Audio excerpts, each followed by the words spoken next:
இன்று இந்த பதிவில் உங்களுடன் ஒரு அருமையான திரைப்படத்தை பற்றி பகிர்ந்து கொள்ளப் போகின்றேன். வீரபாண்டிய கட்டபொம்மன்.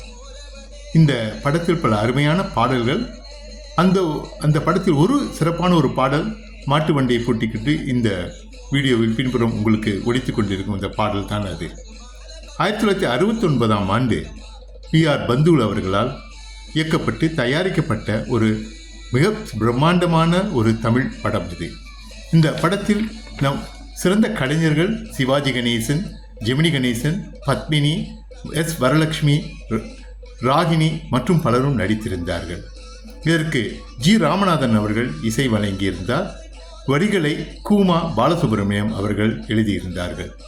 இந்த படத்தின் சிறப்பு என்னவென்றால், தமிழ் படங்களில் உலக புகழ் பிரசித்தி பெற்ற நிகழ்ச்சிகள் ஒன்று பரிசு பெறக்கூடிய ஒரு முதல் வாய்ப்பு இந்த படத்துக்கு ஏற்படுது.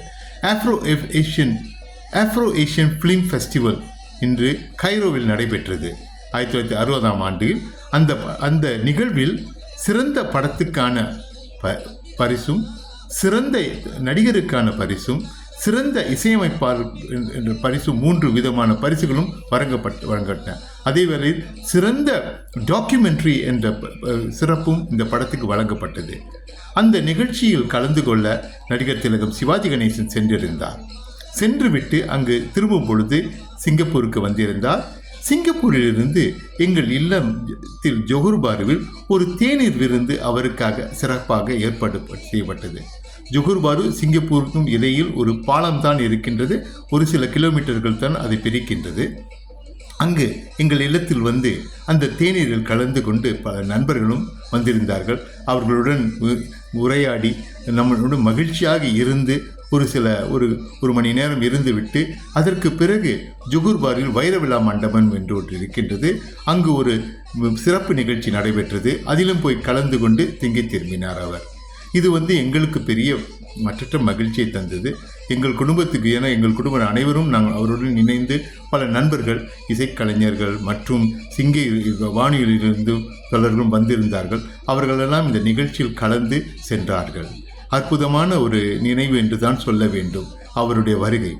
இந்த எங்கள் ஜொஹர் பாருவுக்கு ஒருவர் கலைஞர் வந்திருக்கின்றார் என்றால் அது சிவாஜி கணேசன் இந்த இல்லத்திற்கும் எங்கள் இல்லத்தை தவிர எங்கேயும் வந்திருக்க மாட்டார் ஜொஹர் பாருவுக்கு. அதே போல் பல கலைஞர்கள் எங்கள் இல்லத்துக்கு வந்திருக்கின்றார்கள். இந்த ஒளிநாடாவுடன் எங்களுடைய இல்லத்தின் படத்தை இணைத்துள்ளேன். சிவாஜி கணேசனுக்கு பிறகு பலரும் வந்திருக்கின்றார்கள். நம்முடைய கண்ணதாசன் பல முறை எங்கள் இல்லத்துக்கு வந்திருக்கின்றார். கவியரசு கண்ணதாசன் அவர்கள், சீர்காழி கோவிந்தராஜன் அவர்கள் மற்றும் பல கலைஞர்கள், பத்மினி அவர்கள் என்று பல கலைஞர்கள் எங்கள் இல்லத்துக்கு வந்திருக்கின்றார்கள். அதையெல்லாம் ஒவ்வொரு நாடாவில் நான் பதிவு செய்ய உள்ளேன். ஆனால் இன்று இது மறக்க முடியாத ஒரு நிகழ்வு என்று தான் சொல்ல வேண்டும். சிவாஜி கணேசன் எங்கள் இல்லத்துக்கு வந்தது எங்களுக்கு மகிழ்ச்சி தந்ததுடன் ஜொஹர் பாருவில் எங்கள் இல்லத்தில் நடைபெற்ற ஒரு சிறந்த நிகழ்ச்சி என்று தான் சொல்லுவேன். இதற்கு ஏற்பாடு செய்தவர் எங்களுடன் நெருங்கிய உறவினரும் நல்ல நண்பருமான சீர்காழி கோவிந்தராஜன் அவர்களின் சித்தப்பா அவர்கள், PS செட்டியார் என்பவர் தான் அதை செய்தார்கள் என்று எனக்கு நினைவில் இருக்கின்றது. அந்த காலகட்டத்தில் பல கலைஞர்கள் எங்கள் இல்லத்துக்கு வருவார்கள். அந்த அடிப்படையில் இன்று இந்த அருமையான இந்த படத்தில் நல்ல அருமையான பாடல், இந்த பாடல் ஒரு சிறப்பான பாடல் என்று கூறி இந்த நிகழ்வில் என்னுடைய சேனல் உங்களை வெற்றி பாதைக்கு அழைத்து செல்வதற்காக நான் இந்த சேனலை நடத்தி கொண்டிருக்கின்றேன். என்னுடைய சேனலை நீங்கள் சப்ஸ்கிரைப் பண்ணுங்கள், அதற்கு லைக் பண்ணுங்கள், நண்பருடன் பகிர்ந்து கொள்ளுங்கள். அப்பொழுதுதான் நான் இன்னும் நல்ல அருமையான வீடியோக்களை இந்த சேனலில் புகுத்த முடியும் என்று கூறி உங்களிடம் இந்த அருமையான தருணத்தில் உங்கள் வாழ்க்கையில் எல்லா வெற்றிகளும் அமைய வேண்டும் என்று கூறி விடைபெறுவது ரேனா வேணுகோபால்.